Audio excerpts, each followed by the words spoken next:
ઉમરગામમાં દેહરી industrial ઝોનમાં આગનો બનાવ સામે આવ્યો છે। જીઆઈડીસી ઇન્ડસ્ટ્રીયલની જેકે લાઇફસ્ટાઇલ કંપનીમાં ભીષણ આગ ફાટી નીકળી। નેલ પોલિશનું મટીરિયલ બનાવતી કંપનીમાં આગથી અફરાતફરી મચી હતી। આગ લાગવાનું કારણ અકબંધ રહ્યું છે। ફાયર વિભાગનો કાફલો ઘટના સ્થળે પહોંચ્યો હતો અને ટીમો દ્વારા આગ પર કાબૂ મેળવવાના પ્રયત્ન શરૂ કરાયા હતા। નેલ પોલિશનું મટીરિયલ જે કંપનીમાં હતું તે કંપનીમાં ભીષણ આગ। ફાયર વિભાગની ટીમો હાલમાં આગ પર કાબૂ મેળવવાનો પ્રયત્ન કરી રહી છે।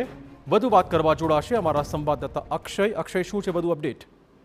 જી, આપને જણાવતો વલસાડ જિલ્લાના ઉમરગામ તાલુકાના દેહરી ગામે ઇન્ડસ્ટ્રીયલ ઝોનમાં આવેલી એક કંપનીમાં આગ લાગી છે।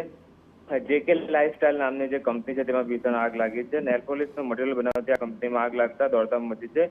આગ લાગવાનું કારણ જે છે તે હજુ સુધી અકબંધ છે, જેને કારણે ઉમરગામ, સરીગામ અને વાપીની ફાયરની વિભાગની જે ટીમ છે તે ઘટનાસ્થળ પર પહોંચી ચૂકી છે અને આગ પર કાબુ મેળવવાના પ્રયત્નો હાથ ધર્યા છે। હાલ તો આ ઘટનામાં કોઈ જાનહાનિ થઈ છે તે સામે આવી નથી, પરંતુ આગ પર કાબુ લેવાના પ્રયાસો હાથ ધરવામાં આવે છે। ધન્યવાદ અક્ષય, તમામ જાણકારી બદલ। તો આપને કહી દઈએ કે આગ પર કંટ્રોલ કરવાના પ્રયત્ન ચાલુ છે।